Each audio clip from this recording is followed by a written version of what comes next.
Present. Present.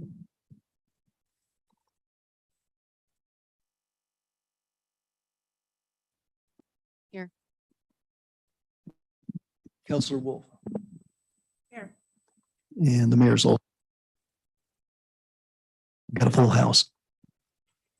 Okay, actually, we don't, this is a work session. We don't really need to approve the agenda. So let's move on to get started here. Tonight's the discussion, our annual discussion here with boards, committees and commissions with their presentations for the budget. And typically we look forward to this because we hear what you've done in the last year, what you hope to do next year and how much money it's going to take. So without any further ado, let's go ahead and get started with the Housing Advisory Board. And when you come forward, couple things. You'll notice a button here. You need to press that. It'll turn green and then you can speak. If you give us your name and address and go ahead with your presentation.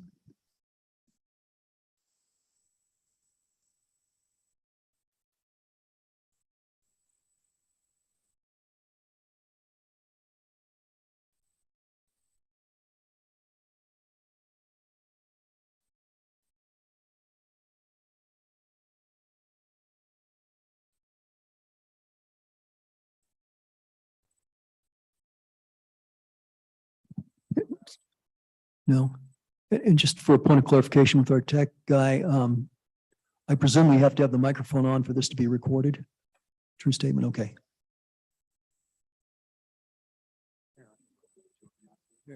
You can hear.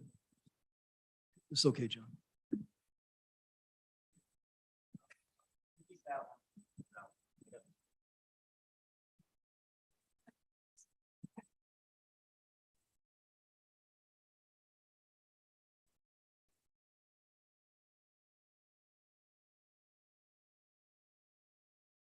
Should I sit or stand? Why don't you sit? I think it'll be more comfortable.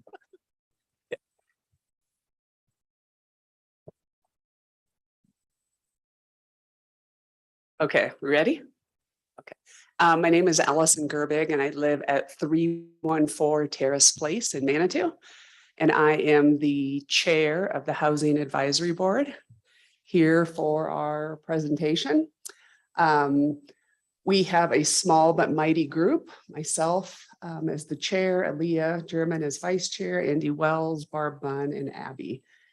And our vision is residents of all ages, abilities, and means have access to safe, affordable, and quality housing in a livable neighborhood. So that is our mission. And do I push this for the next? Or does he do it? Okay. Excellent. So in 2022, we've had some board and staff changes, but we have achieved some pretty great things. We adopted a new housing habitability code, which was a lot of work. And we recently, with the help of our new planning staff, Hannah and her team established the energy efficiency program. And we've researched some potential rental licensing in our community. So I feel like we made progress. Like I said, we lost some momentum with the staff, the planning staff changes. But again, I'm happy for the work that we've done so far. So what we're looking at for 2023 is to continue to review and update our strategic plan and continue discussion on rental licensing here in Manitou. And we're happy that we hopefully can keep that 10,000 that we had originally had to do more like housing kind of rehab work. We were doing that with a agency called Brothers Redevelopment. And that partnership, we lost it. So Aaliyah worked really hard to develop the energy efficiency program. So if you live in Manitou, you don't get the water rebate from Colorado Springs because we have our own water. So that's how it was designed. And we haven't had a lot of use on it. So I'm happy, or I would like to ask if we can carry that money over and continue to make some tweaks and continue to get the word out to the community of this available funding, and then have another 1,100 for just our general education and training that we do as a housing advisory board. So that is all that I have. Any questions? Great, thank you, council. Julie?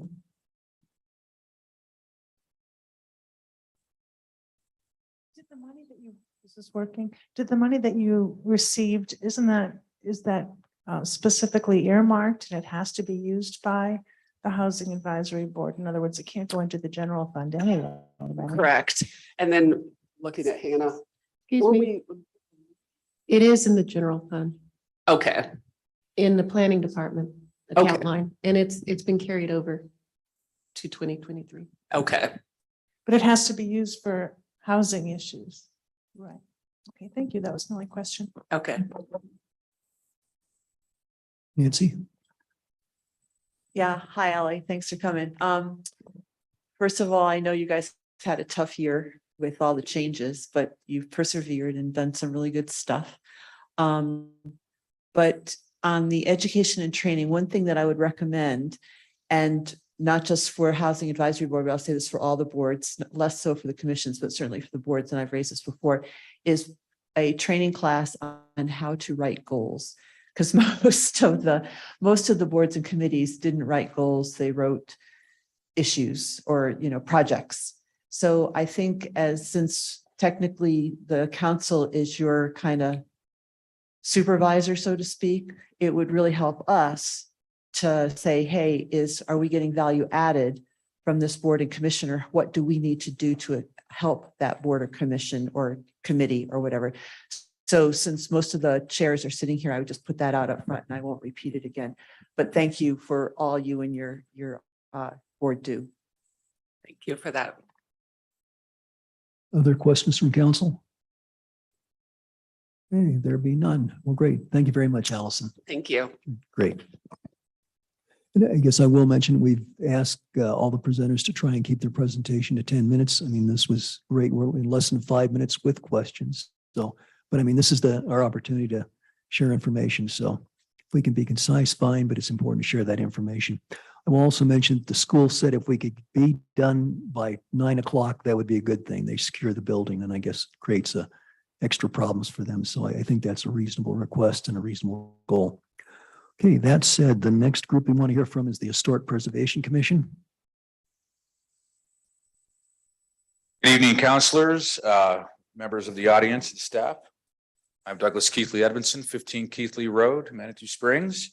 I am here to share the Historic Preservation Commission's budget for 2023. You can see our purpose statements to protect enhanced districts with the historic significance and instill and foster civic pride in the legacy of achievements of the past, improve the economic vitality of the historic areas of the community through encouraging compatible rehabilitation of historic structures, and also helping to guide applicants with improvements to their building using what now we're facing newer materials. So and I would like to thank Susan Presti, Vice Chair, for coming this evening to help support me in this effort.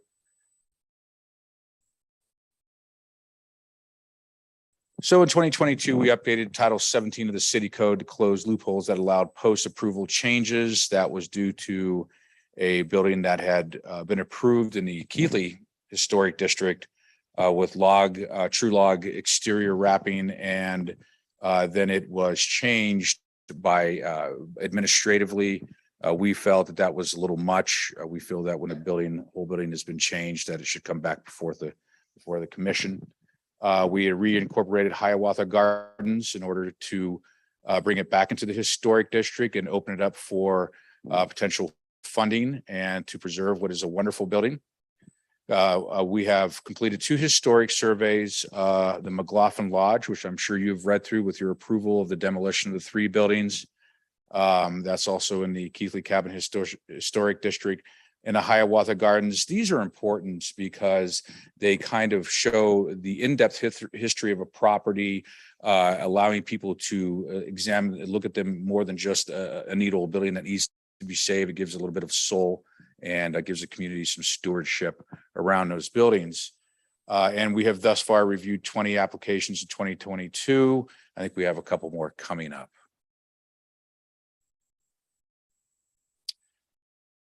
So we are looking at wanting to get a grant to identify a historic resource survey outside of McLaughlin and Hiawatha Gardens, particularly maybe focus on one of the smaller areas like the Cottage District or the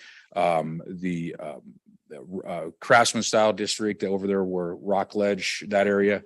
It would kind of be more of a limited study, but it could show how in depth these surveys can be to help again reveal the history of the properties, bring a little bit more personality to them, so on and so forth, and hopefully open them up for grant monies, particularly Colorado historic money.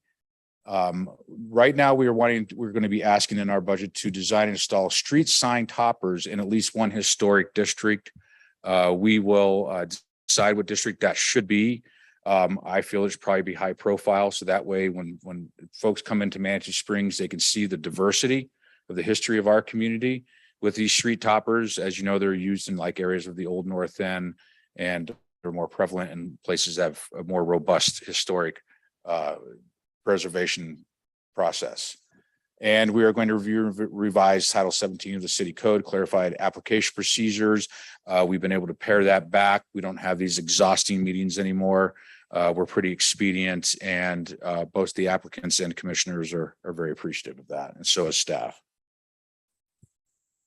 So we have $1,400 for commissioner education. Wonderful programs out there. I recently took one on facades, stone and brick facades. These are very informative. They help us make decisions and help guide applicants with their applications. We have $10,000 into street sign toppers that will come from the general fund. $10,000 maintenance of mini grants. Those are there to encourage people to preserve windows, doors, facades, so on and so forth, with matching funds. Preservation grants, of course, that's from the state. And then another preservation incentives general fund, and maybe in the mix of all this, we can possibly bring back the program where we awarded awards to those who did material change of appearance and restored their buildings. It kind of gives people a little bit of pride and, again, a sense of stewardship. And thank you very much. Council questions? Let's see. Julie, you went first last time. Let's see. Natalie. Hi, Doug. So I was interested in the street sign toppers and just thinking about match funding. And I was just curious if there were any projects that, like we could do double the number or anything along those lines, just knowing that that HPC would probably fall in along some of that funding opportunity. Well, I appreciate that. I don't know if in the charter and the bylaws of the match grant, if awarding basically an intergovernmental structure money is part of that or not, but it's something we can definitely look into. Thank you. Thank you. Julie, please.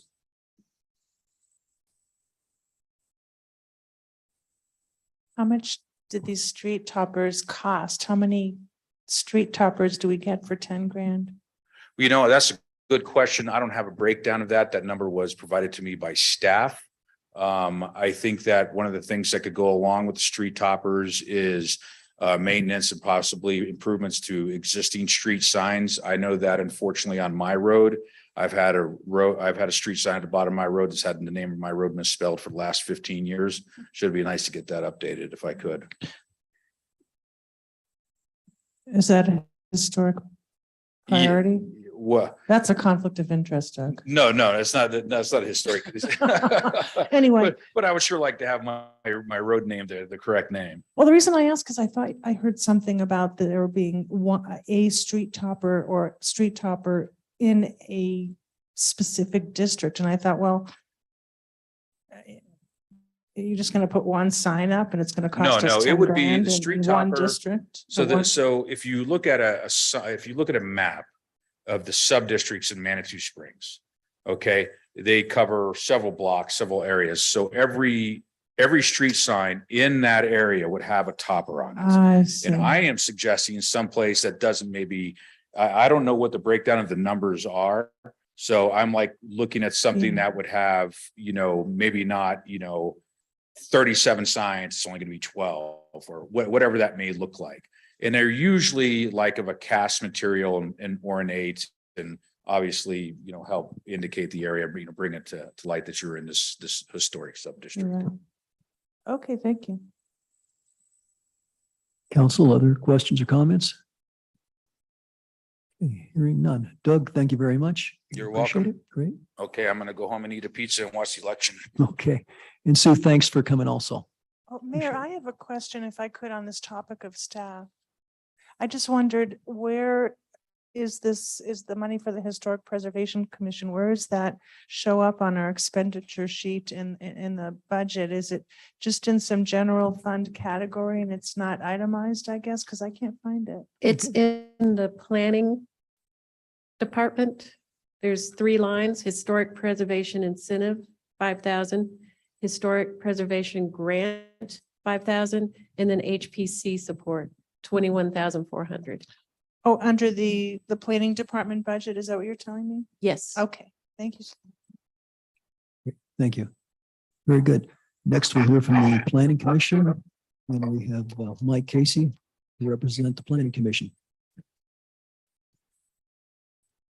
Good evening, everyone. My name is Mike Casey. I live at 315 Crystal Hills Boulevard.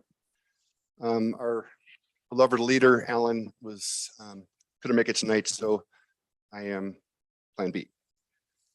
This is the team. You can read the names. We get along pretty well. It's a good team.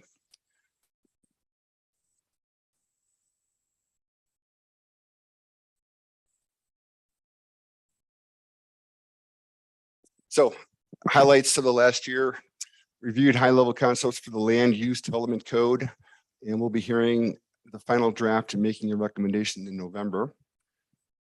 And so far we've heard 18 applications in 2022, and our meeting tomorrow has been canceled.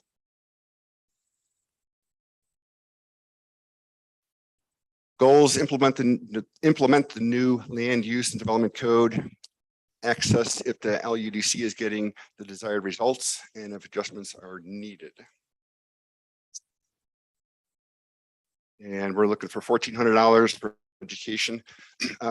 The thought or hope is maybe having somebody come in-house and give us a class on planning commissions and what other people are doing in other cities.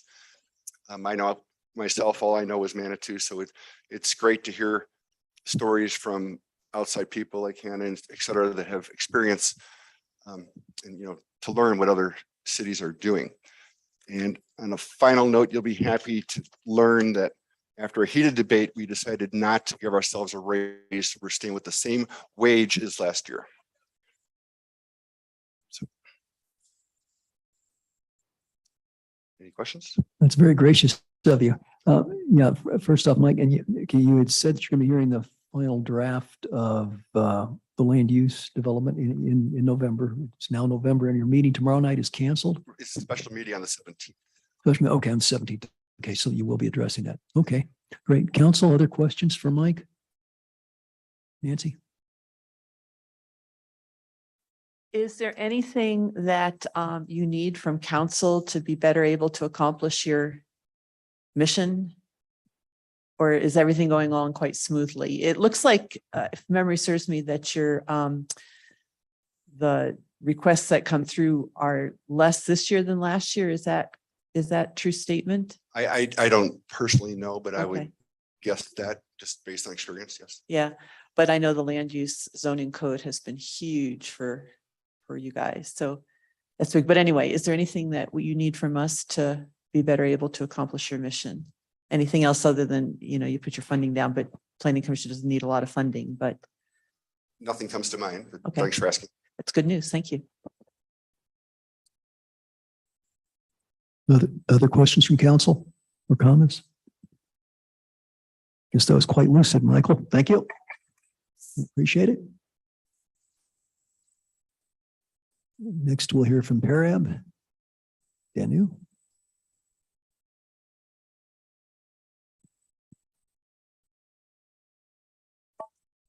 Good evening, Council. Danu Fat, 1201 Manitou Avenue, presenting for Parab. Louder. Danu Fat, 1201 Manitou Avenue, presenting for Parab.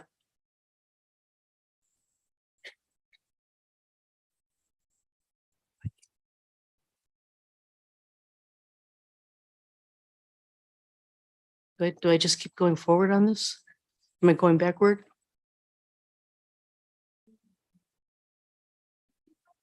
Okay.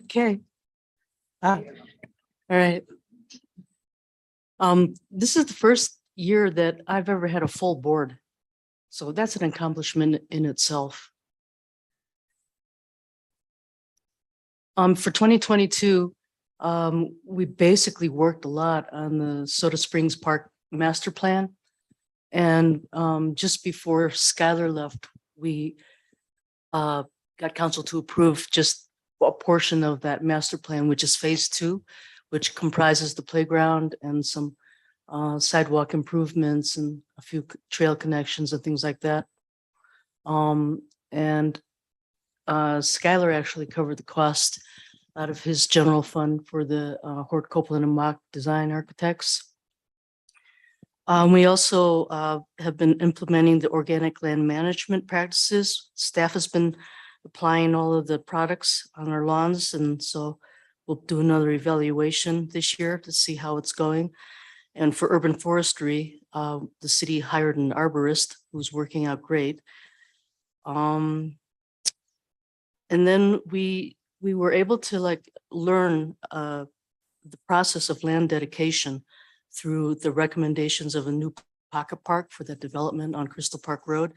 So that was a really, really good learning experience for Parab, because usually those don't come up very often.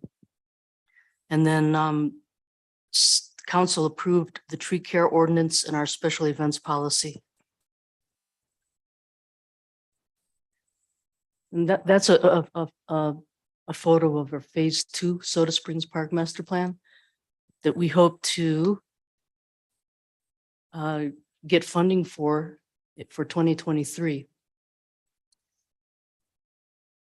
We'll be working with the city's grant writer. She was granted permission to help us write a grant for those monies for the playground. And for Parab's budget, we just have the Conservation Trust Fund. I put in $20,000 for that, but the bulk of the money that was set aside was from the general fund from Park and Rec. So I think Skylar set aside $250,000 for that. And we're going to try to use that monies for a matching grant with whatever grant we can procure. Development of the new pocket park, that's kind of for maybe the Crystal Park Road pocket park, if that ever comes to fruition. And then one of our other goals for 2023 is to start a Higginbotham Flats master plan design. And we've set aside $40,000 for that, for the design architects, and to do the public process for input, meetings, things like that. Also outdoor fitness equipment along Creek Walk. I'd love to try to get something going for seniors, like little separate stations maybe that we could install along the Creek Walk, so that we could have a little bit more options for fitness equipment. And also just to implement the tree care ordinance by establishing a tree committee, doing our tree planting for Arbor Day, et cetera. Any questions? I'm wondering if there's any consideration for parkour equipment when we talk about the outdoor fitness equipment along the Creek Walk. I think most of the focus has been for seniors, more so than parkour. Some of the reason is because the parkour incorporates a lot of concrete and it would be more limited toward a younger age. So we were trying to think of maybe trying to spread it out with our recreational amenities. I just felt like there was momentum from the community for that. So thanks.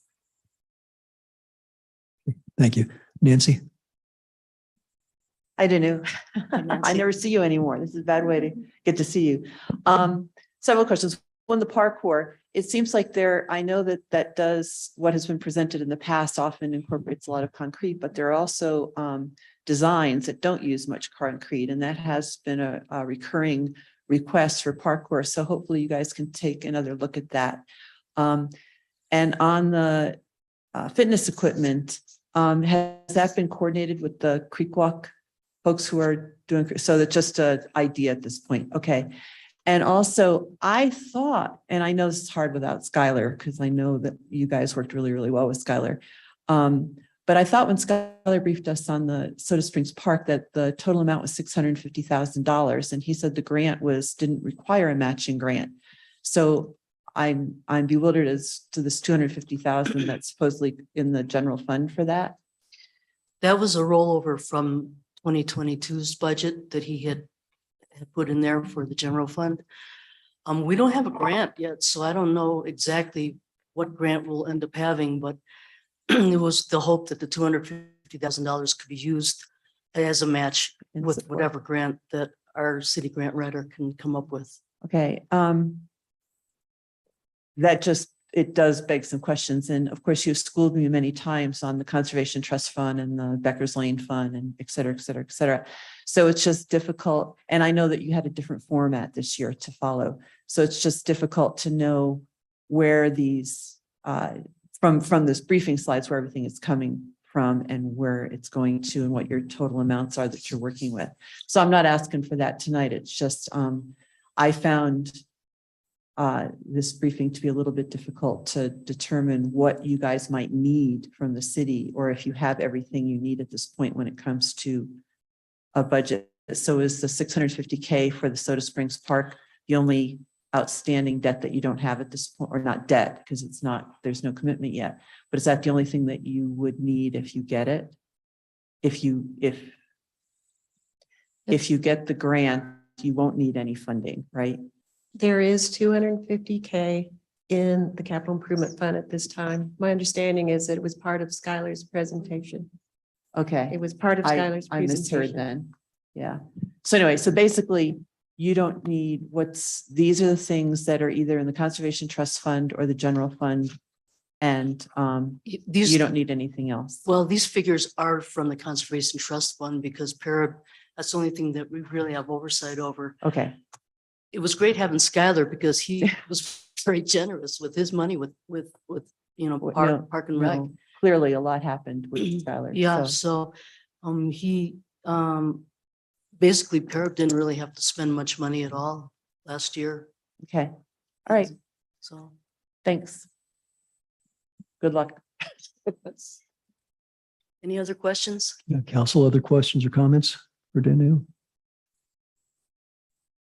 Guess not. Great. Thanks, Danu. Thank you. Appreciate it. Okay, and next we have OSAC. Hey, Shannon.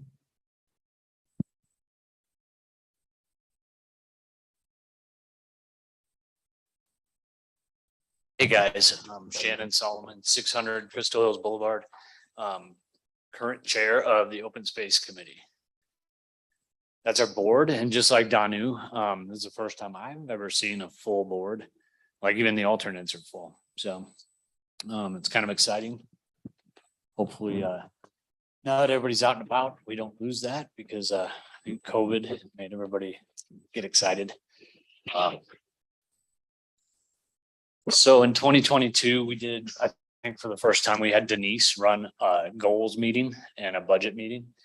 And these are the goals we came up with as a group. Number one was acquisitions. We always have that as a goal. That's always in the back of our head. Serpentine and the idle property both came up and we did not earmark those as goals. And a big part of our board is moving on things as they come up.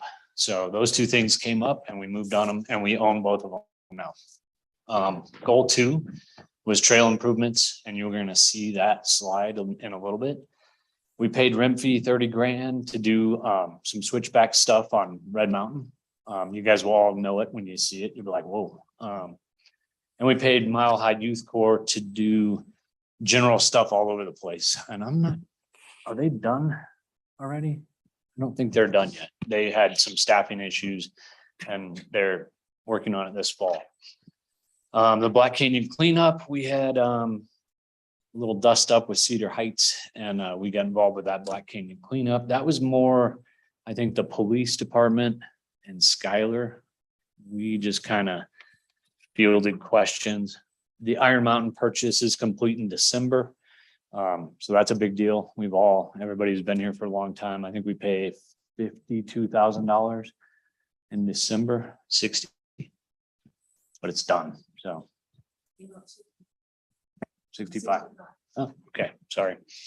And then fire mitigation. I don't know why we did not do any fire mitigation through OSAC, but they did a big fire mitigation project in Deer Valley Park. And I think a lot of people think that that's open space, including a lot of city staff. So that is somehow lumped in with us. It's a city park, but it looks like an open space. You guys have any questions about our goals and accomplishments? Here's the trail stuff we've been doing. We have Seth. Seth's out there just doing trail stuff all the time, which is awesome. Even stuff we didn't know needed to be done. So if you're out and about on our trails, you're going to see a lot better drainage, a lot better erosion control, and things like that. That is the Red Mountain. Does everybody recognize that big switchback? They just finished that a couple weeks ago.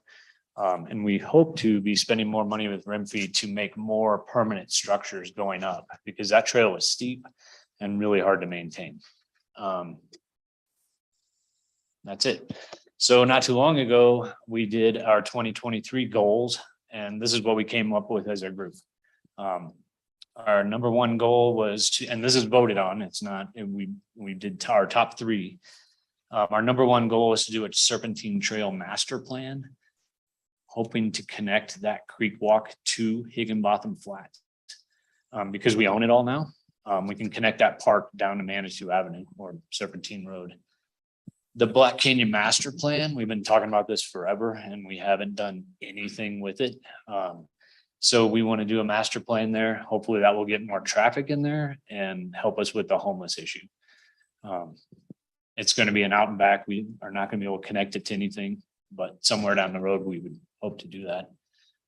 Red Mountain Trail improvements, we're going to keep moving forward with Renfee and just keep working our way up those switchbacks and make them more permanent. We did a couple things this year. We're trying something new. We used to have a whole bunch of subcommittees. Now we have 2 subcommittees.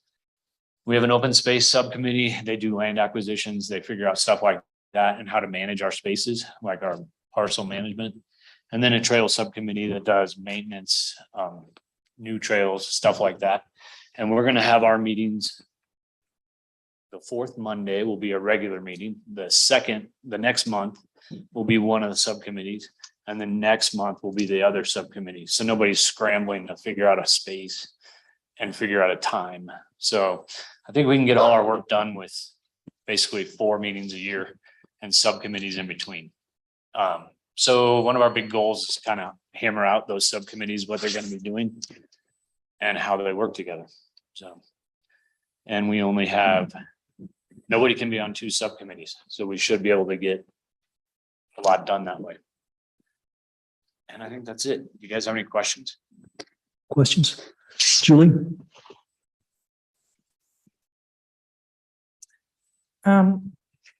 Where does the 50,000 for Serpentine Trail Master Plan come from?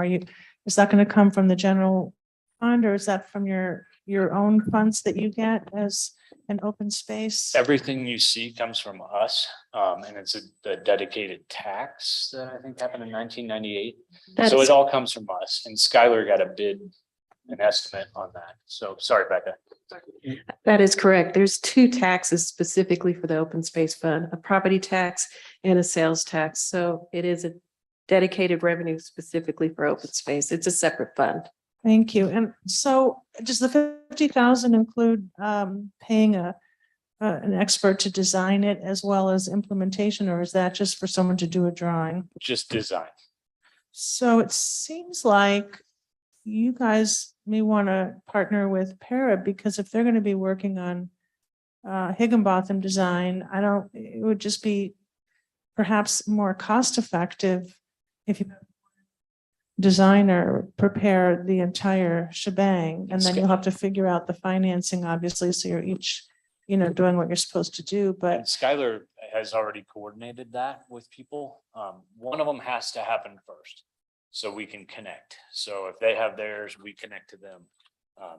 And he talked to, I believe, the same person to get the prices for both.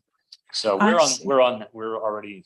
so you're doing got the that. Higginbotham first, and then once that drawing is prepared, then you'll. Yeah, we just got to get to that property, because all we're doing is making a trail up to them. We're not going to have amenities on the way. And then we have to figure out the trail on the bottom. But yeah, we're already planning on whoever he spoke to, which I guess. Would it be the same designer that would do both? Is that the same designer that did Soda Springs? I didn't like that designer at all. I thought that last design was horrendous. I know it hurt your I'm feelings. pretty sure we but- have to put it out to bid. Yeah, oh, we're gonna put it out to bid. I hope somebody Don't we else have- bids on it.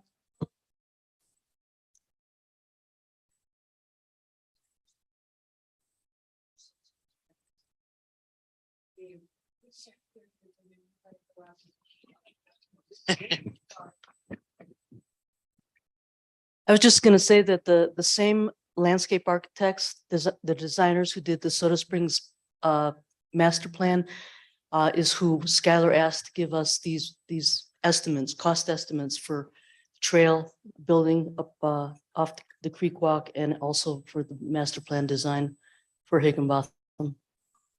But it'll still go out for bid. That was just to help you with an idea on the overall cost. I mean, it's an RFP thing, right? Yeah, Yes. Denise is saying yes. Okay. All right. The bottom line, Julie, is we are in cahoots with Parks and Rec. I think council, I would suggest that, I don't know, I think a lot of us were really disappointed by that plan. I'd like to have some input on before we go spend whatever the 2 combined 90 grand or whatever the combined cost was between the 2 Higginbotham and Serpentine, but I thought that plan was awful. I don't know if you all want to talk about that sometime before they go ahead and spend the money, but I have no objection to the budget itself being approved, but I wouldn't want it spent on that same design. I'd like to try a different designer, even if they cost a little more personally. The only thing OSAC has done is we just got a number, so we could tell you guys a number. We've done And it's a goal in 2023. But you don't normally get council's authority on who to hire to do your designing. I would think that's just something you guys do with staff or whatever. Is that solely a staff decision or are we allowed to have input? Does anybody know? Generally, that's been a staff function or a staff working with the advisory boards. Is anyone here interested in giving input to staff on the said issue? You know, I think maybe that's a separate conversation we should have Okay. another night, but Okay. you know, that might be something we want to talk about. Yeah, but, okay. I don't think thank you. tonight's the night. All right. I appreciate that. Thanks. Thank you. Natalie? I just had a quick question. So when the PPRTA ballot measure passes tonight, that also would help with Serpentine. Is Serpentine one of the listed projects? Yes, and I mean, and the way we presented it, it's, I won't say it's necessarily vague, but it's fairly broad. So we have, I think, substantial jurisdiction. You know, again, it has to be for transportation related kinds of things, but it would seem to me that that would be a likely candidate. Okay. Judith? I just wanted to clarify, I was at the most recent budget retreat. And when we identified Serpentine Trail Master Plan, Skylar was at that meeting also, and that 50,000 figure that he came up with was just kind of a placeholder and a ballpark estimate, more than a ballpark, but just an estimate. So it wasn't tied to any particular contractor or developer or designer. Just wanted to let you know. Any other, Denise? Just want to mention that PPRTA would be 2025 for Serpentine. That's when it would be available, and it is for trails and for transportation, but it's 2025. Right. And thereafter. Skylar seemed to think that this Serpentine Higginbotham is a great candidate for a GoCo grant. He said, because they're Shannon, can you doing get the mic a little really closer? into doing bigger things. So he thinks GoCo will probably be all over this next project. So. Good. Council, any further questions or comments for Shannon? I guess not. Shannon, thank you very much. You guys have to like that we don't ask you guys for money, right? Yes, we do. That's a nice thing. Thank you. Okay, great. Thank you. Okay, next we have MAP, the Mobility Advisory Group.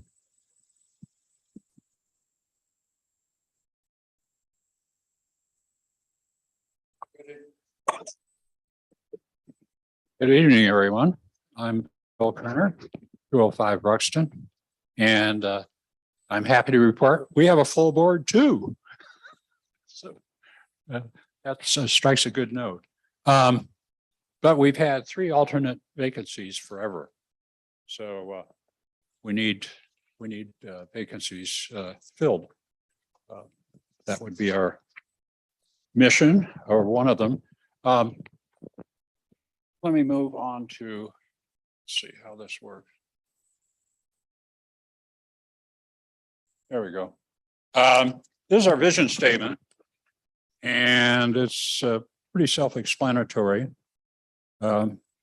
We develop, review, and make recommendations to you on multimodal transportation mobility, parking management, with the goal of a mobile, safe, and convenient Manitou Springs for residents, businesses, and visitors. And before I go too far, I want to thank our staff, our great staff that we have, which is Kevin and Roy.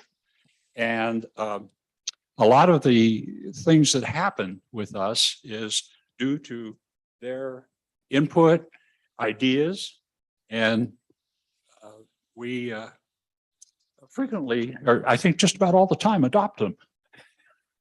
And so it's a good working relationship, and I want to thank both of them for their wonderful participation in it. And when you break down vision, you've got to look at some of the key things that we struggle with. And one is traffic congestion, especially in the downtown, parking availability downtown.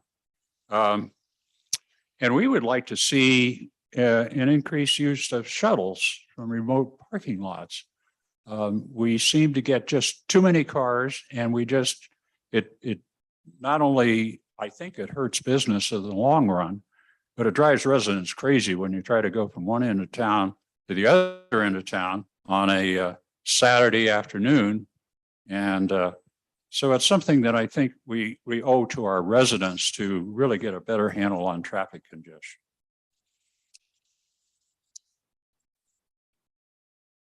So our 2022 accomplishments, we continue to work on recommending enhancements to multimodal ability and mobility, and that's a mouthful. But we have some members of our board who are really very versed in this, bicycle experts and so forth and so on, that really understand it and can contribute very well to what we're trying to do. Accomplishment, we supported the staff recommendations for implementing progressive fee parking. We had a council meeting on that. And we have a MAP board member on the traffic calming committee. We endorsed and supported staff decision with regard to rear angle parking, which it may got off to a little bit of a rough start, but I think now it's really been adopted by people that come new to town even. And so I think that's a great thing, that it gives us more parking spaces in a, not right in the downtown, but within easy walking distance. And we endorsed the staff decision to put a bike ride on Upper Ruxton. Our goals for 2023, develop Mobility Boulevard, or El Paso, with mobility recommendations. And this is a work in progress. It's something that we have ideas about how to do it. And we will call it a pilot program, if you will, and see how it works, and just sort of evaluate that and see where it goes. And that goes well with number 2, which is we need to expand our data sources for future decisions. We make a lot of decisions just by going out and looking at things. Well, we need data. We need traffic counts, stuff like that. Oh, I'm sorry. Yeah. There we go. Yeah. Thanks. Thanks, John. Sorry. Let's see. We would like to get some funds from the from the Parking Enterprise Fund as a line item for future city budgets for implementing our goals. To get data, we need money, and to hire people that can provide us the data that we think we need. And all of this would, of course, be approved by you all at City Council. One of the things one of our board members mentioned when he joined our board was, well, gee, there's no way to onboard people that you have. And I'm sort of lost about what this is all about and what are your goals and so forth and so on. So I would really advocate for a onboarding process, not only for us, but for other boards and commissions, so people can understand what they're expected of and how they can make their ideas contribute to the betterment of the community and the functioning of the board. So that's just a suggestion for you all to consider. We continue to support the Traffic Calming Board, and we are developing a plan for use of micromobility citywide. And this is just a goal that is going to take probably years to accomplish. And one of the things that we would like to see, of course, is better integration with Hiawatha Gardens. I've heard the HPC presentation, and it's Hiawatha Gardens is going to happen. I just know it. And I think we all are going to be very appreciative of it. And I think we can very well blend it well with transportation by using Hiawatha as a major hub. And we've defined hubs in the overall plan, HTTP, I think it's called. And so we would also like to look at implementing micromobility citywide. From a budget request standpoint, we have a generous offer of TMMP funds from our Roy, and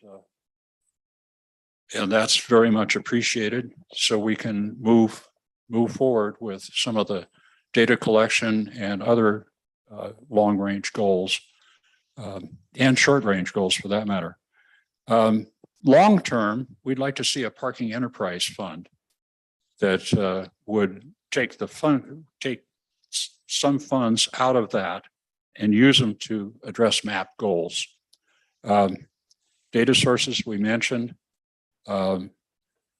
specifying the things that would go into a mobility hub, for instance, electric charging stations for bicycles or electric bikes. And like it or not, they are here and they're here to stay. And we need to provide citizens and visitors and even businesses with the option of incorporating that into their part of their lifestyle. And as the population gets older, hey, more people are going to be buying electric bikes. And how many people have electric bikes? Yeah, one. Okay. It's happening. And so that's an important factor.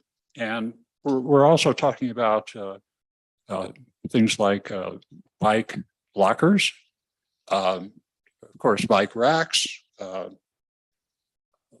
place where you can get water outside to fill your little bike jug that you carry around with you to hydrate yourself, and stuff like that. So I think that's an important thing that we need to provide our citizens and visitors to the community. And like it or not, people come over from Colorado Springs and do the big circle, up the Midland Trail and come into Manitou Springs. And we'd like to service them too, for people in town.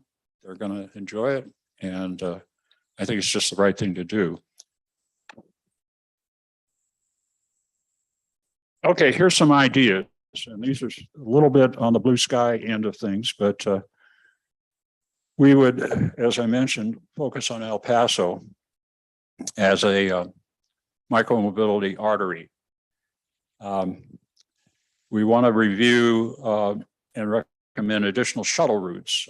One of the things that we notice in town has been, metro mobility. The big buses are great, but they're big and they haul a lot of people. But maybe we need to go with something that is smaller, lighter, and more frequent. And we should also consider extending that possibly into Colorado Springs, to Red Rock Shopping Center, for example, to provide elderly people an opportunity to get on a shuttle and go to Safeway or whatever. And so that's one consideration. Another idea is to provide that shuttle just inside the city of Manitou Springs, just to make it more convenient for people to get around. And of course, when you do that, you're eliminating some cars, which is one of our objectives that I think would make life a little bit better for us. Old Man's Trail, can that be one way north, merge with Memorial Park with Hiawatha Gardens? That's just another idea. that were floating around. A multimodal equipment wish list for the city. We've sort of talked about that a little bit, but that's one thing that we have worked on. And we'll, at the right time, when it's, when Hiawatha's a little further along, we can bring that forward. I think that pretty much covers it, unless somebody has some questions, and I'd be happy to answer the questions or throw it to our capable staff. Council, quick, Nancy? Bill, what's the traffic calming committee? The Traffic Calming Committee is a committee that looks at ways to slow down traffic through bumps and these large plates. Is that what Jeff Jones had put into effect earlier this year? Okay, thank you. And I know that I value when you guys endorse a project, as you said, that as a council person, that's very helpful to me to hear that a citizens group has in agreement with that. How do you feel the value added of the MAPS board is to the larger community? Do you feel that there's anything more that you can or should be doing, or that you have the support that you need from council, or is there anything more that you guys could help the city with that's currently not occurring? Well, that's an open-ended question, Yes, it of course, and we're It's- always open to ideas. So if any of you or anybody in the community has some ideas that they would like to bring forward, one thing we don't get is people coming to our meetings. We just have, once in a while, we have somebody who has a problem with something and they come to our meetings. So we don't get a lot of exposure in the community. Hmm. And we'd like to change that, but sometimes it's just controversy that changes it, and we don't have controversy, so to speak. So since it's an investment, boards and committees are certainly an investment it takes a lot of volunteer hours and Right. time and dedication. Right. And is the value added of that still there, given that there's a lot more staff now working on mobility issues? I think the value added is there because I think all of us, those of us who live here really understand and have ideas. And I think the value added is having citizen input, because the last thing you want to do is hang staff out without citizen input. I think you all have probably experienced that in your time on council. And I think it's important. But where are you going with that, Nancy? I'm not, no, these are bona fide, honest questions. I'm not going anywhere with it. I just Okay. wanted your opinion on it. Sure. So, I think it's important. okay. I thank you. really do. I think it's been long needed in town because we've sort of blithered through traffic congestion forever.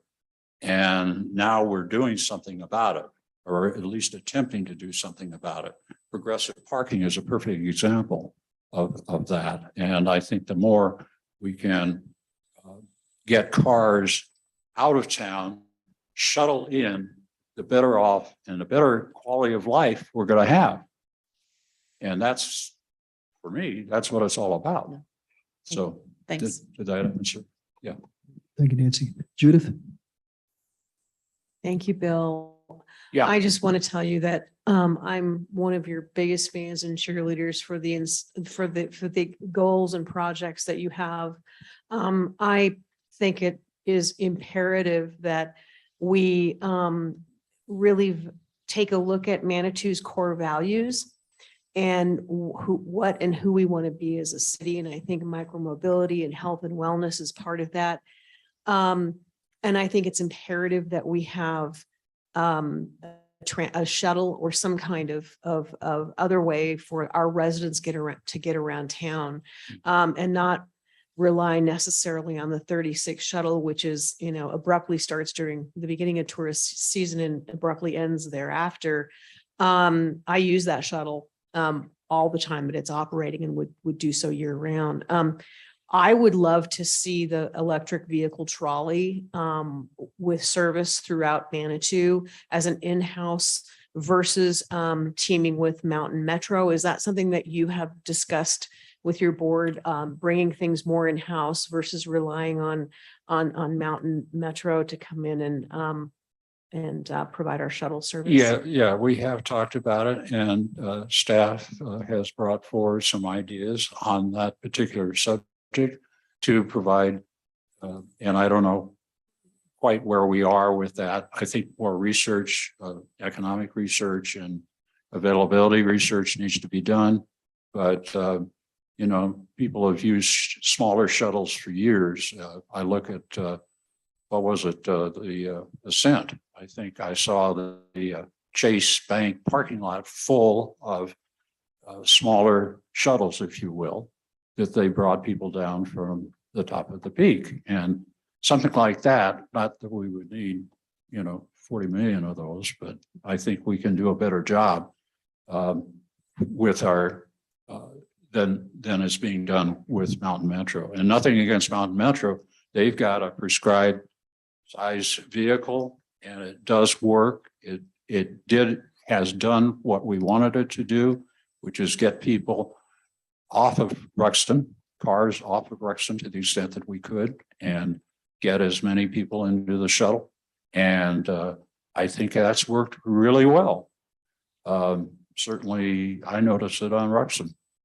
So, Well, I thought the shuttle services, kudos to the chamber. I thought the shuttles for the coffin races worked beautifully. I just thought that was so well done. yeah, I also think of a like an EV trolley as a tourist attraction in its own right that would enhance people coming to our town just for that experience, in addition to bringing people from remote lots to go, say, the COG or the Incline or shop or, you know, do those kinds of things. So I to me, and also it segues into everything that you've talked about improves our environmental quality, our air quality, and so on. So I just wanted to let you know that I'm just really excited for the initiatives that you have, and also that you are working with micromobility experts, like, you know, having someone, I think Carl Stank from Pac-Man, and like integrating people that have some expertise with the micromobility piece. My daughter and her husband live just on the west side, and they're big scooter fans. And you know, we really put a moratorium on that, but I'm just wondering if that's something also that we need to think about looking at, because they're very popular and well used in Colorado Springs, and maybe. Oh, did they? But don't they have another line? Yeah, so they had the two competing ones, and there's one left, but I know, especially with young people, they're using those a lot. So just some thoughts down the road about increasing the variety of micromobility that we offer in town. absolutely. We're looking at that, and that's what the folks on the board are interested in doing, and actually pretty excited about what we might propose for El Paso. Of course, we will bring you in to get your stamp of approval, or no, we don't want to do that, or whatever.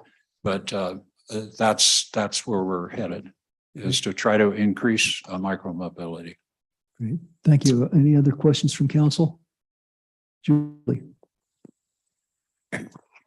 Bill, when you were talking about needing more data, I know you're already working closely with Roy, but I thought Roy had all that kind of data. You know, don't you get like daily input on where they come from, where they're going, how many, all that stuff, how long they stay? Are you talking about a different kind of data set that we should pay for, or do we already have that information available here? Roy, you want to take that one? Yeah, so we do have smarking, which is something we started using early spring.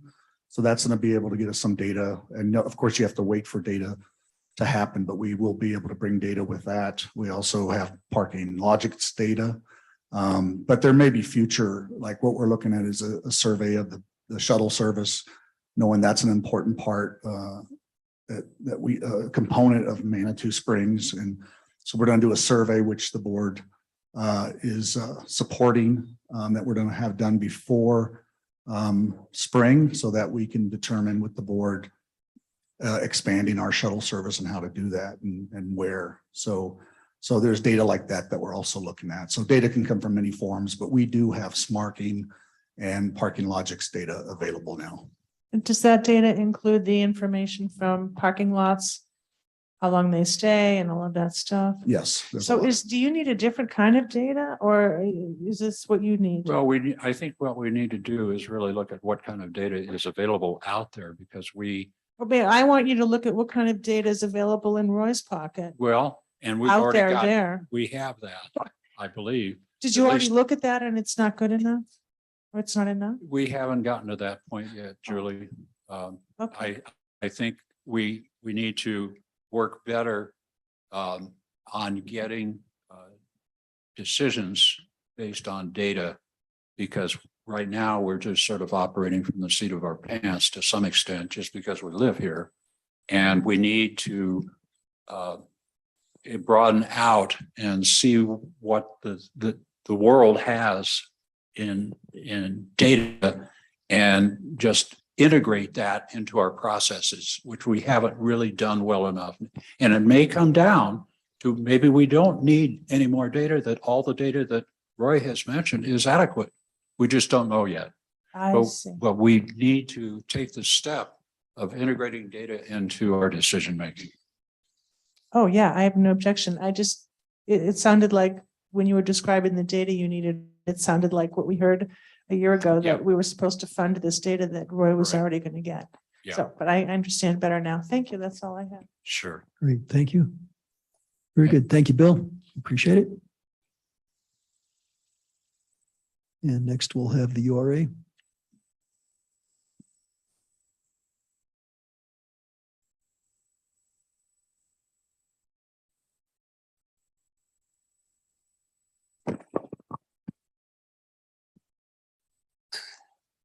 Good evening, Council. Jim Reese, Executive Director of the Urban Renewal Authority. I live at 520 Silver Springs Circle in Colorado Springs. I also wanted to introduce, we have several board members here tonight. Debbie Sagan is our board chair, and John Maynard, our vice chair, and Farley there, yeah. Past chair. And then, of course, Nancy is our liaison. So much appreciated, by the way. Wanted to kind of preface my remarks tonight because a lot of what we're going to talk about and a lot of things that our budget's built upon is what's being voted on right now. We don't know. We really don't know what's going to happen with the marijuana tax results in Colorado Springs. So the boards have made some assumptions here, and we're assuming we're going to have some sales tax revenue still. So that's kind of where we're building our budget from. So I want to start off by saying, reading our mission statement. And are we, okay. To encourage private investment and reinvestment in targeted areas while strengthening the tax base of the whole city. Madison Springs Urban Renewal Authority promotes partnerships and collaboration with other groups in an effort to advance the city's goals of sound urban planning, fiscal prudence, cultural sensitivity. Through multiple project initiatives, our objective is to facilitate development of balanced, sustainable environments where people live, work, come together as a community. So that's our overreaching goal. And then more specifically, we have strategic objectives, and there's basically twofold. One is we have been and continue to invest in infrastructure and streetscape improvements all through the corridor. And also the second part is to facilitate rehabilitation and redevelopment of private property, which we are undertaking as well. Again, back to the budget, we are assuming that sales tax from marijuana will continue to decline statewide. That seems to be the trend we're seeing. I know Mark Snyder has brought that to our attention from the state level, that all across the state, we're seeing that drop. And it's probably due to more states legalizing it. So we are going to probably continue to see that regardless of what happens locally. Our budget, our 23 budget, is assuming that sales tax increment funding is restored. And we also are, with that, we would be able to reimburse our eligible expenses to the Holiday Inn Express, which is generating sales tax and property tax at the current time.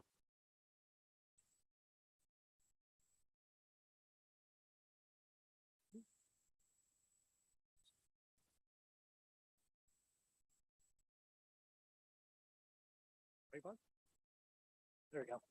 Sorry. So I introduced several board members. Also on our board is Alan Gregory, Ann Nichols, Marcy Morrison, Mark Snyder, Barbara Winter, Alan Delich, and Farley in the back there. And we are full at this time.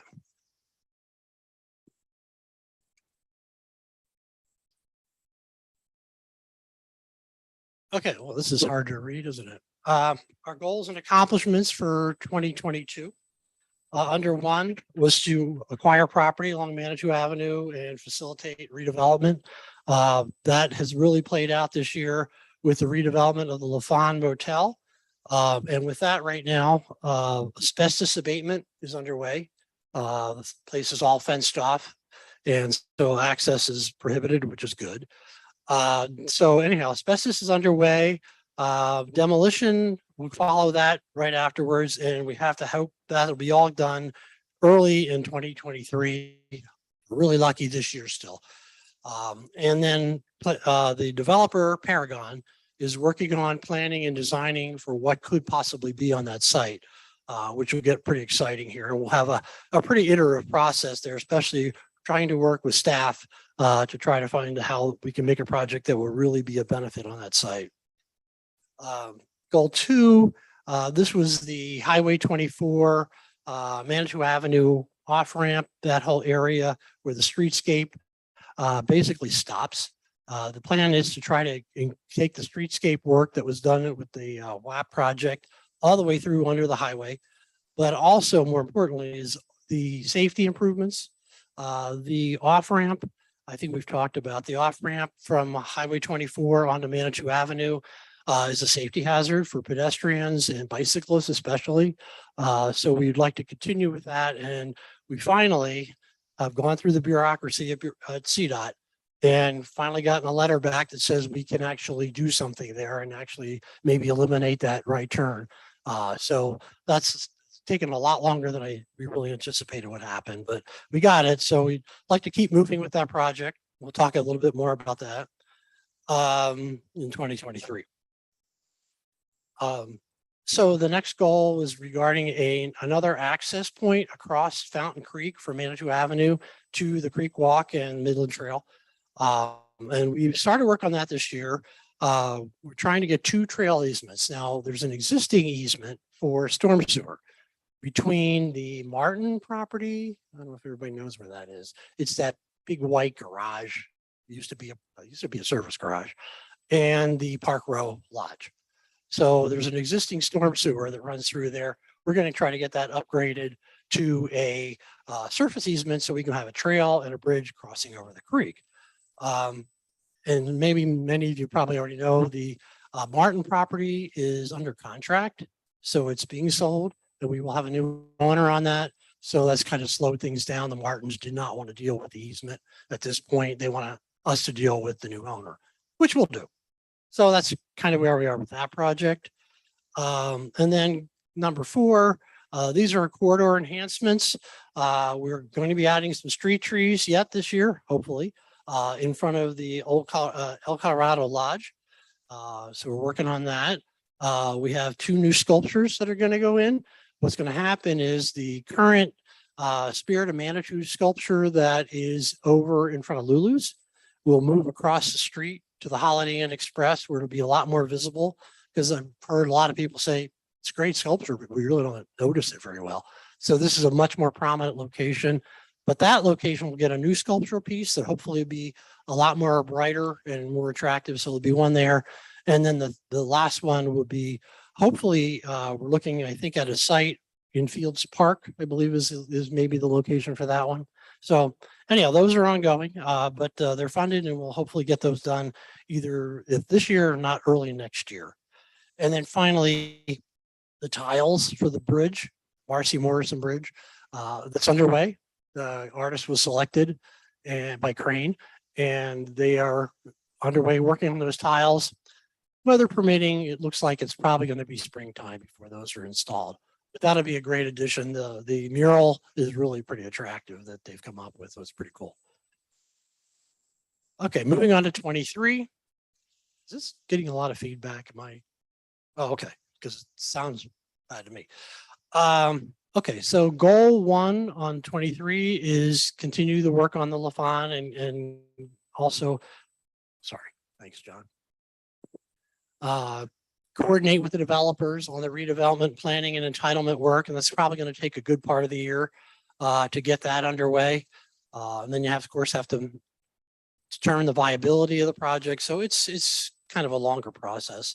But I think a big improvement will be just having that building down and having an open site there. So we'll hopefully see that early on. And then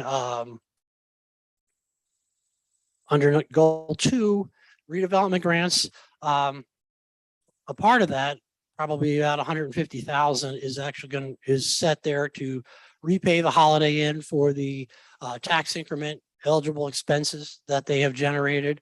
I don't know that we'll ever be able to come up with all the funds for that, but as we get it in, we'd like to be able to repay them. So we will have property tax and hopefully sales tax revenue from that particular site to use toward repaying them. And then we have a couple other things in the works that are really kind of preliminary, early to talk about. So I can't give you a lot of detail on other developments that may occur. So goal 3, and this is back to infrastructure, that would be to continue the Highway 24 Manitou Avenue project and really actually do the design work, do a cost estimate, and then move into the construction document phase of this project so that we can have something built there. And that's going to be a much more public process. We're going to have public meetings and that type of thing to select what the design is actually going to look like. And then goal 4, mentioned about the sculptures. And so hopefully we'll have those completed by early next year, adding additional street trees as well.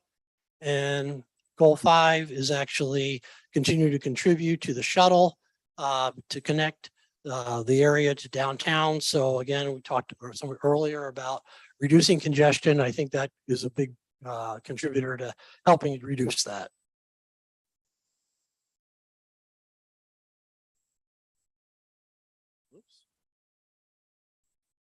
So in summary, our operating budget and grants, a total $681,550. The art pedestals and the landscaping portions in the corridor would be 115,000. Streetscape enhancements, which would be the Highway 24 and that type of project, would be 500,000. Holiday lighting, again, we continue that program of 35,000. That's just in the URA. And so the total expenditures would be $1.3 million. And basically, if you look at that last box on the corner, the revenue sources would be the fund balance that we anticipate from 2022 of $363,000, interest income of about $505, sales tax increment, about $1 million, and then property tax increments of 115,000, which is what we estimated to be this coming year. Which, with all that said, we would have a fund balance at the end of the year of about $147,350. So that's everything, and I'll take questions.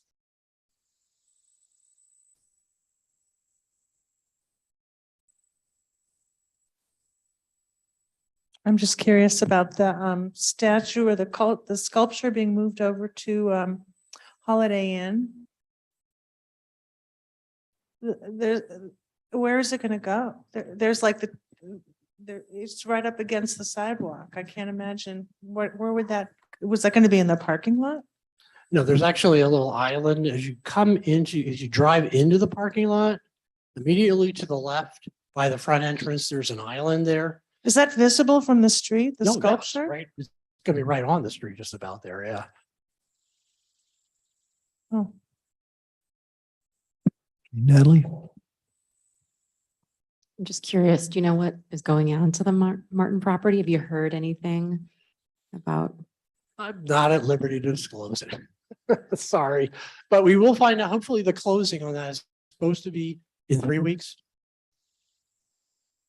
Then we can talk about it. Other counselors, questions or comments? Guess not. Okay, great. Thank you, Jim. Thank you very much. Oh, Nancy has a question. Not a question, a comment, and that is, thank you for using your goals from 2022, and you had verbatim your goals, and you and the chamber were the only two that did that, so that we could really assess what you have accomplished based on what you had intended to accomplish. So thank you for doing that. Thank you all. Okay, and we have one more, and that's the Chamber of Commerce.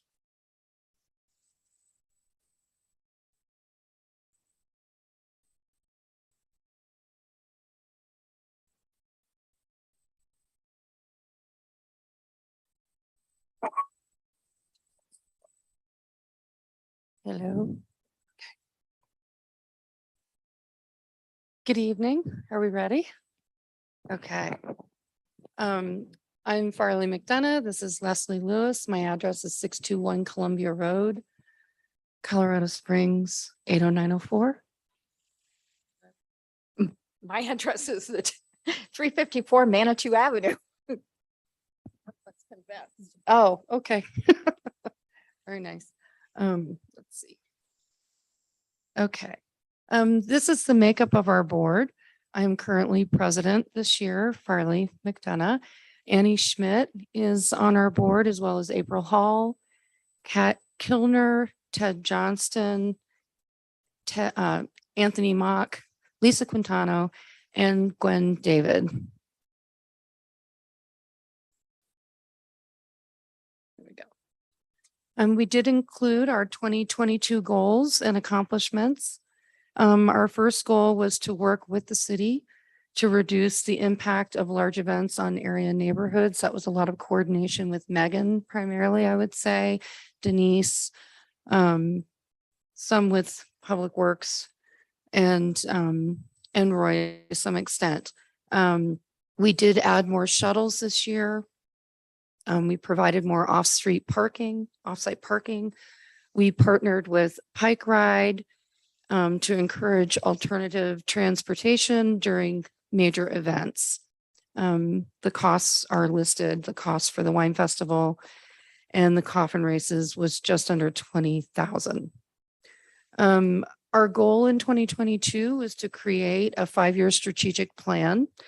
We were not able to accomplish that goal due to budget restraints, as well as staffing restraints, or lack of staff, I should say. Yeah, lots of changes. Thank you. Goal 3 for 2022. We wanted to increase our financial stability. Obviously, 2021 was a very difficult year for the chamber due to the lack of events. And so we were really concerned, of course, about getting our financial stability, our financial house in order. Of course, this is an ongoing goal. It's something that we're always focused on. But we think we've done well to get back to a place that is definitely more functional. And our marketing budget is listed, as well as the indirect costs. Goal 4 was to maintain a thriving business community for the betterment of Manitou Springs. This is an ongoing goal for us as well, something we're always focused on. It is our mission. And we do that through advertising, business promotion, and I think that we're still a very popular place to be. And we've broken out the sales tax, the lodging tax, and the excise tax for your viewing.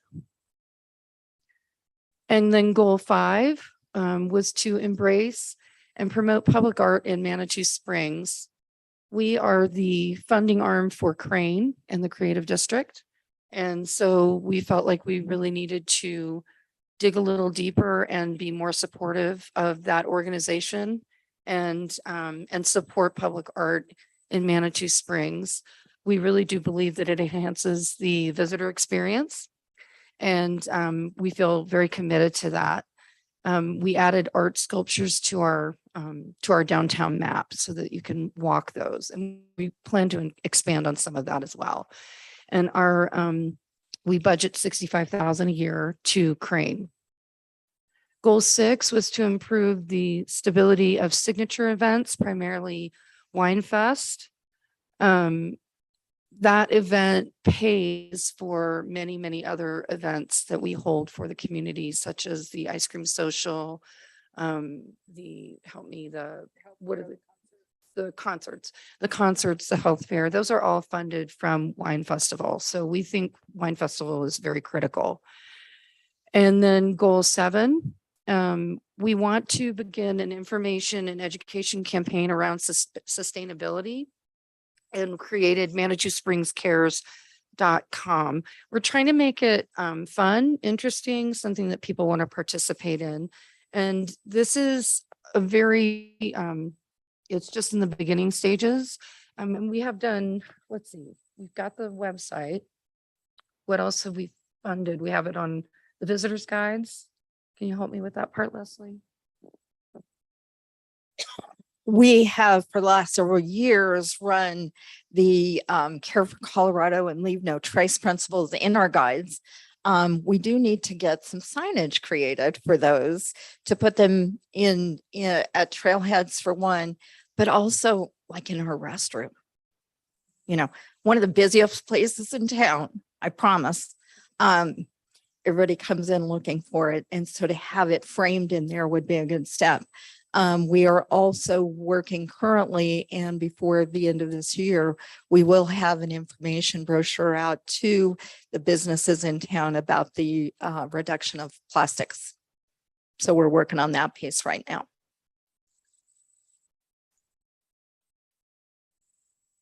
I think we're moving on to 2023 now. So again, we've brought back this 5-year strategic plan. We think it's really important that the chamber have basically a guidebook. We're living in very, I don't want to say volatile, but changing economic times, and we need to be able to keep up. We need to be able to basically be the voice for Manitou Springs so that somebody else is not the voice for Manitou Springs. We want to hire a consultant. At this time, we've estimated 10,000. We're not we've spoken with a few people, and we're not quite sure that we're exactly in range with that. It may be 12, but we've put 10 on just for this presentation, and that's what we have budgeted. We need to replace our antiquated marquee sign, and we will be coming back to speak with you very soon about that. I don't know if any of you saw that our sign was blown to smithereens all over the parking lot. We have chosen a design. We received a $50,000 grant. But we need a little additional gap funding, which we can handle that, but we will need that sign to be replaced. We think that it's really important for the community. Goal 3 is to collaborate with the city, the BID, and the ORI boards to explore the possibility of a DDA. Natalie Johnson brought this forward to you all, and we think that it is something that we need to continue talking about. We need to have more conversation around this. So we have agreed that we need to financially commit to this idea through a consultant. Goal 4 is to invest in the chamber building and the surrounding grounds. I don't know if any of you have looked closely at the building lately. She's just plain shabby. Things are peeling and falling apart and rusting. And we really just, we have to invest in that building. It's absolutely critical.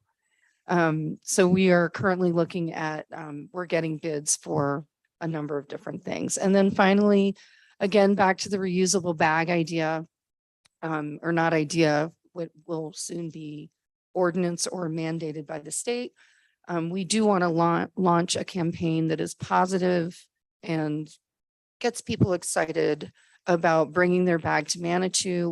We're looking at different ways that we can encourage people to do that through our advertising. And when they come into the building, it's still in the formation stages, so we can't give you too much detail on that, but we are going to be very aggressively looking at that for the next year.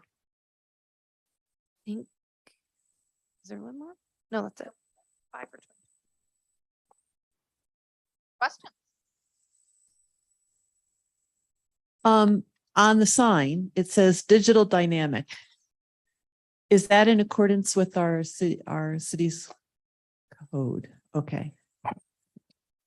We're going to be back with planning next week. We'll Okay, talk that was, further. that was what you alluded to. Got it. Okay. Secondly, the building and the land that the building is on, who does that belong to? It's an interesting situation. Back in 1972, the building belonged to the chamber. At that time, they went to the city to expand the building and built on the back, and the land belonged to the city way back. So at that time, then there was an agreement done that if the chamber ever moves, then it becomes, the improvements become the property of the city. So we actually have a current lease with the city until 2027 is the existing lease for that property, but technically you own it all now. Yes, we want to fix your building.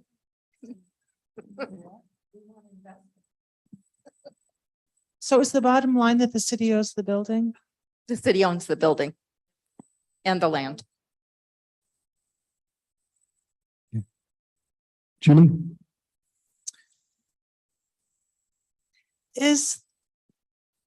I'm looking at the cost, the 18,000, almost 19,000 of the cost of the coffin races.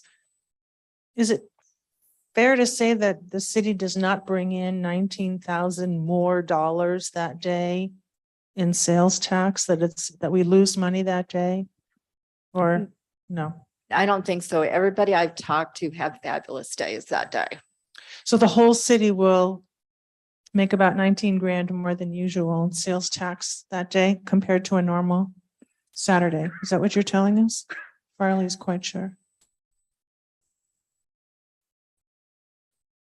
What are the indirect costs of your marketing budget? Indirect would be things like operating the visitor center 7 days a week. Indirect is also doing events to bring people to town. Those aren't direct advertising costs, but they are indirect marketing results. Is that for everybody's salary as well, or no? Partial salary does go into the operations of the visitor center.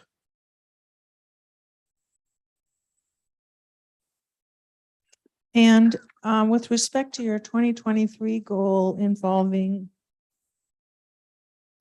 the DDA, I don't know if this is a question for you, but I'd really like council to discuss that before they go ahead and spend 10 grand on it, just to see, like, to have some consensus if that's something that council is even moderately interested in or what have you before they spend that money.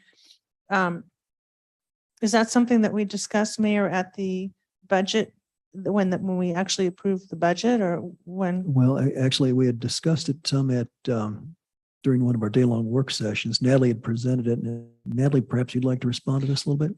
Yeah, I didn't know that we had all, I remember it was presented and I remember Natalie was a strong proponent of it. I just didn't know if we've already like approved them to go spend that money for a consultant to tell us how to get started with it. No, I think basically Natalie introduced the idea, and that's And- where it's at. And you had requested that I reach out to the chamber and other partner organizations, explain what the DDA was and what we were intending to do, and that we would discuss it in January. That was my understanding. Right. In other yeah. words, you won't be spending that money until we discuss it in January and we let you know. Yes, we need to work in partnership. We're not going to spearhead this. We need to. I just didn't know if partners. this officially gets approved when we approve the budget, or is it separate? You're not sure. Well, I think we've got Becca here. So Got Becca. Becca, do you? We've got the expert. You know, my quick thought is that we don't actually specify it in the budget. I think we specify the money that would then go to this. But Becca, can you set us straight? Right. Is this on? Yeah. Okay. They have their own budget that's separate from us, so we don't approve it. They approve their own budget, but we do give them funding based upon a formula that is in the code. So. Oh, so we have no input. Is that, I mean, right? If they want to spend the 10 grand on that, they can, and we have no say. As long, we just give them the money and then they can spend it however. Pretty much.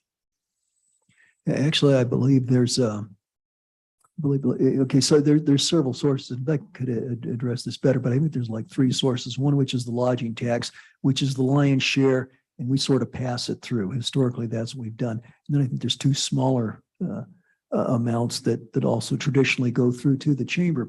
I think they're earmarked for Chamber of Commerce and Economic Development, and there's sort of this, I believe there's a sort of a vague clause in there that allows council to not give it all to the Chamber of Commerce, although we have to use it for some form of economic development.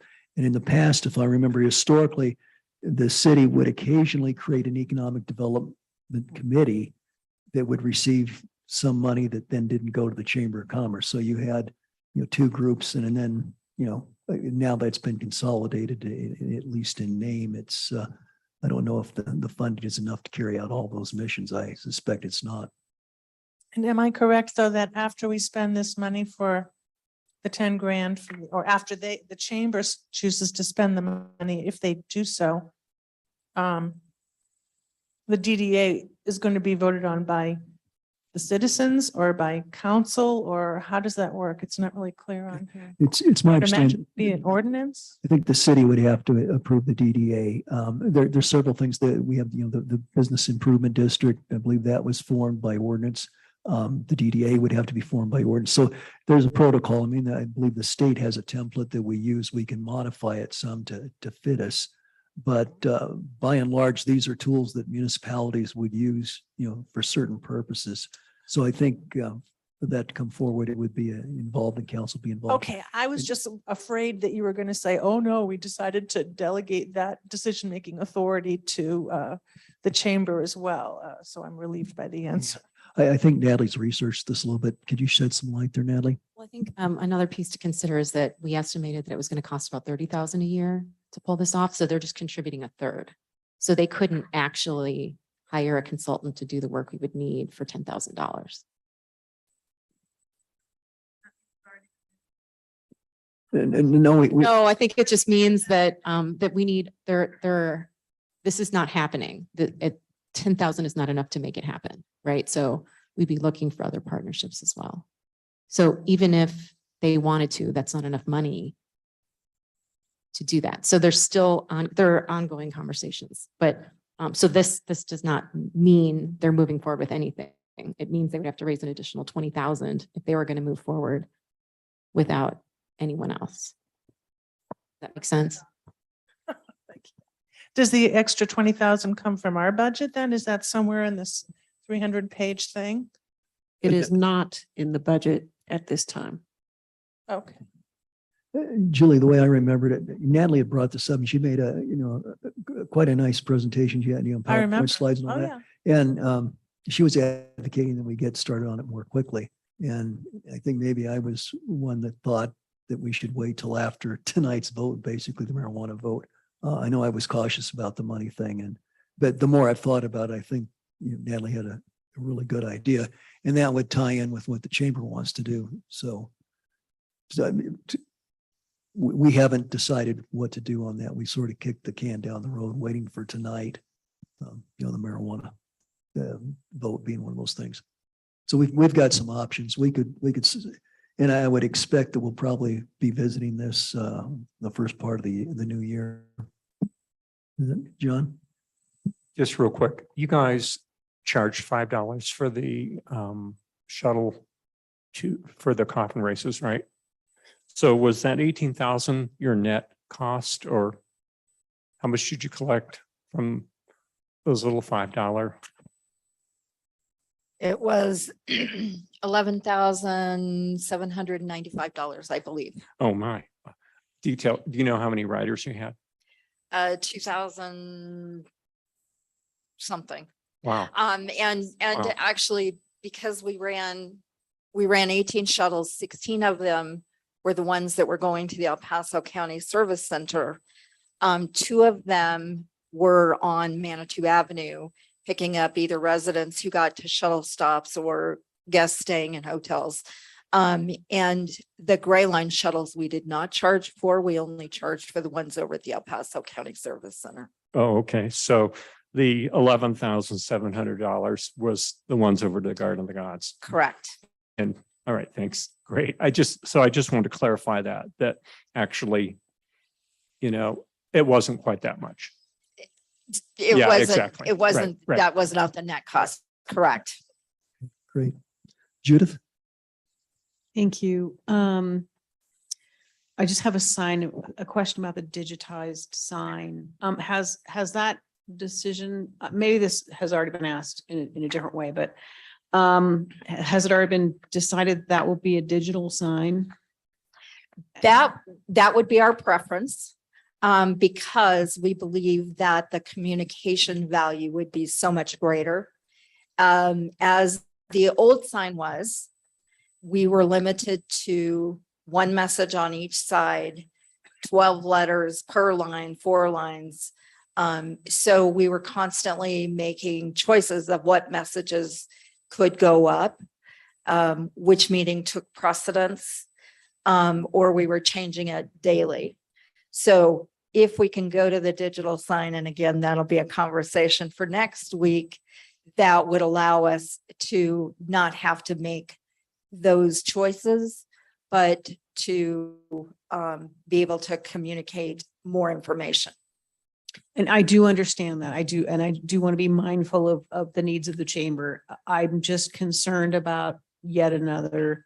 I was just in Colorado Springs the other day and I haven't been there for a while, even though I have a rental property over there. And I drove over there and just, oh my God, just the development on just on the east side of 24 is just staggering.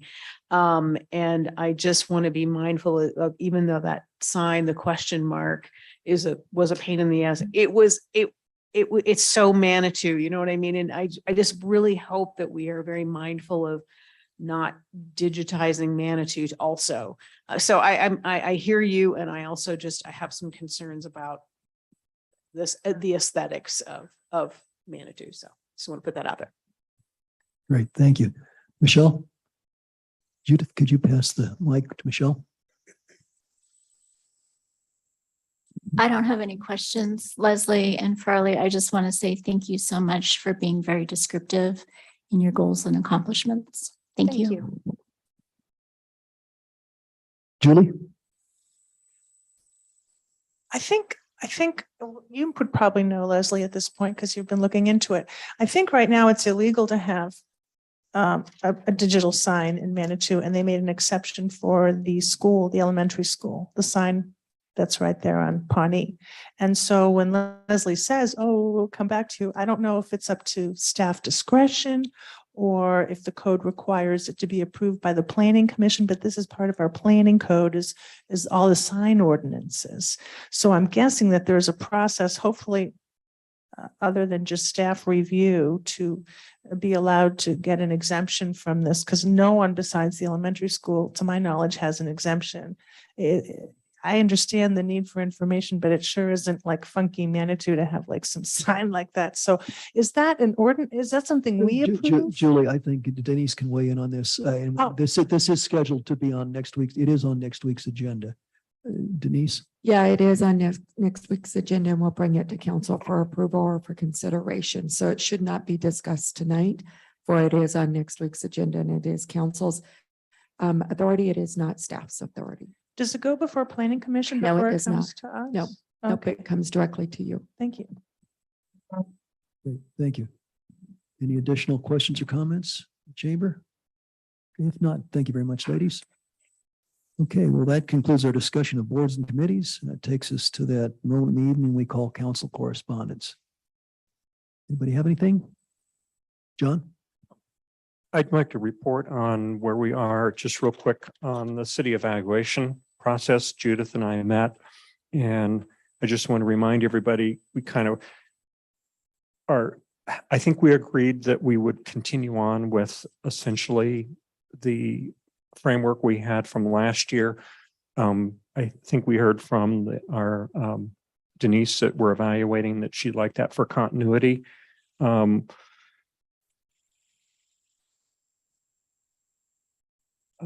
I think that also too, that this gives us an opportunity to also look at the year befores as well as the current years and see just kind of how we're doing. And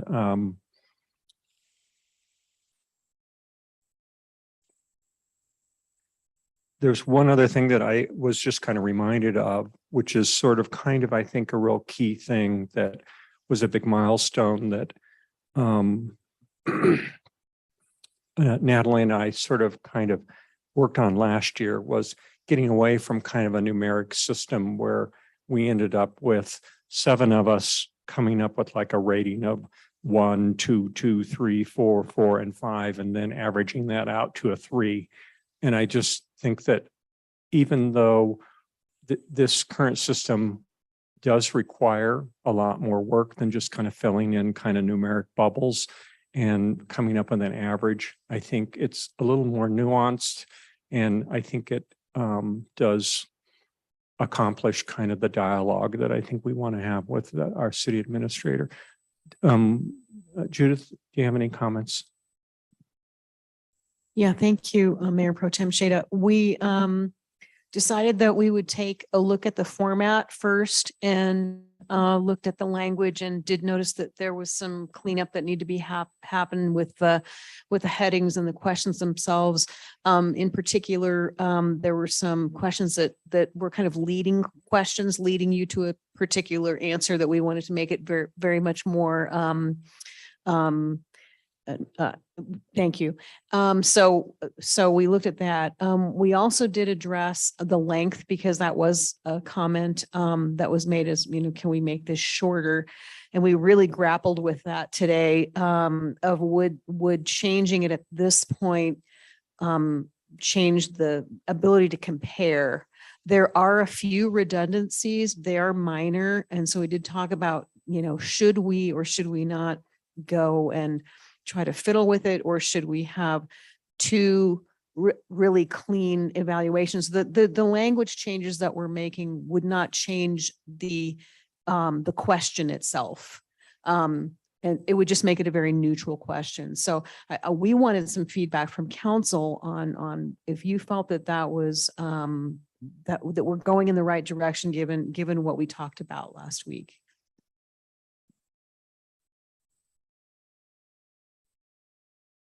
Do you have something for us to look at, or, do you want us to review something, the revised questions, or? We will have a draft for you to review, just with the minor changes we're making. But we just met today to go look at line by line at each question. So we don't have that draft for you tonight, but we just wanted to let you know where we are at, because we didn't want you to think that we were just going to present the same evaluation as last year, when we heard you say that it was long and, and what kind of internal changes. We also discussed today, I completely reviewed the Woodland Park in the packet last week, and the evaluation, and there are some really great questions. But if we had introduced them this year, that again doesn't give us 2 clean years, and that was one thing that Denise had wanted to have. So we thought maybe we would do some test questions, or have a box of additional just questions to field to see if council felt like they were appropriate to add in the next year. Our thinking being that 2023 will be an election, so next year will be this current council's third opportunity to have a consistent evaluation for Denise, and we feel like that's an important goal if it's an important goal of council. So we didn't want to tinker with it too much, but that said, would like some feedback based on the comment of how long the evaluation was. And maybe we need to hear from Denise on that point. Because you did comment on how long it was. So we're just really struggling with, what structurally do we need to do to address that?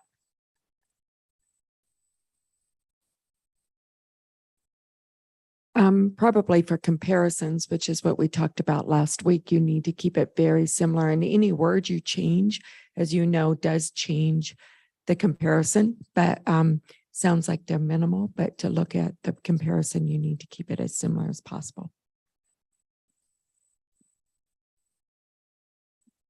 I think we're headed in the right direction, okay, with it, okay.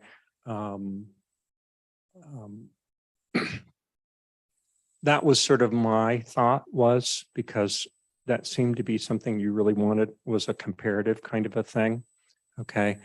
So we talked about what would happen if we removed questions, how that would look like, and how we would add things, and then how that would kind of create this sort of kind of funky little jigsaw puzzle in terms of how to compare things.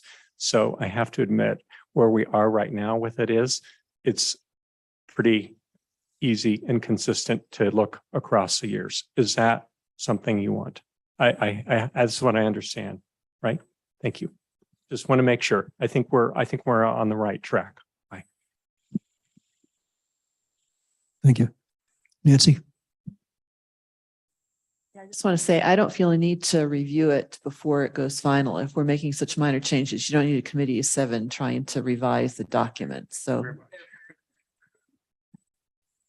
Yeah, in light of the description that it's relatively minor, I would forego a review.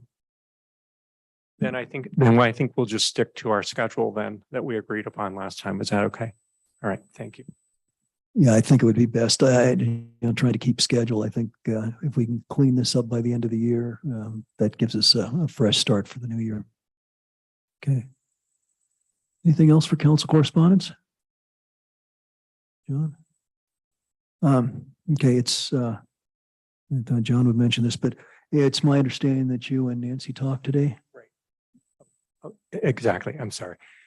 Nancy and I talked today, and just due to kind of all of my family's medical things, Nancy and I would like to have council kind of agree with us that we'll switch kind of jobs, and she will be mayor pro tem and I'll have whatever her title is. What is that?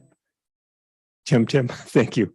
So that would really help me a lot. As an example, my mom has been in and out of the hospital like about 10 times in 90 days. And so Nancy's schedule is much more in town. Okay. Mine is like all over the map. So I would appreciate that relief. Thank you. Thank you, John. And I can appreciate how full your life has been and not in a happy way. So I think that's probably a wise choice, and council, I think, would be my read is they would be willing to support that.